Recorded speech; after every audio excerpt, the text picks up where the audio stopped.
Well, they say the first year in business is hardest, but as the pandemic drags on, many small retailers have never been doing it tougher. But one Australian family who sells gourmet market produce is this week celebrating 80 years of business. So what's the secret of their success? When you grow up in this place, it's like in your blood. Trudy Yip has spent most of her life in this produce store. $2, $2, $2, $2, yay! It was founded by her grandfather, Henry Lam Yip, a migrant from Guangzhou in China. And since September 1940, initially at Sydney's Haymarket, the Yip family has continued selling fresh vegetables. I think my grandfather would be very proud. That's pretty amazing, isn't it? Brings a tear to my eye, actually. The business is based at Sydney markets in Flemington these days, and at 84, Newman Yip is one of the oldest vendors still standing. In the old days, there was no such thing as forklifts, or everything was on the shoulder. Newman still keeps a keen eye over the business, starting work at 2 a.m. 6 days a week.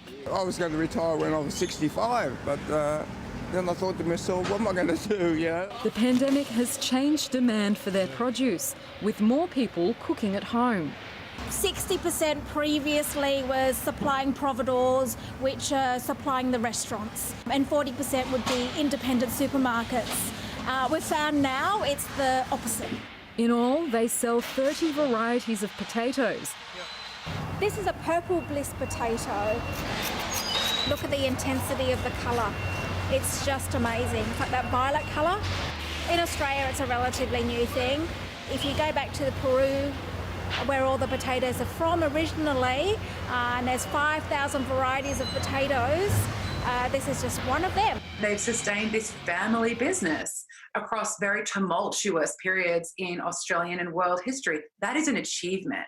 That is hard to do. And it says something about the strengths of the bonds in the family. Their secret to success comes down to this. Treat your customers right, be fair with them, fair with the prices. You know, at the end of the day, we are consistent in being here every day, 6 days a week. I would like to see 100 years in my lifetime, so let's see how we go. Claudia Farhart, SBS World News. And if you'd like to know more on Australian small businesses, go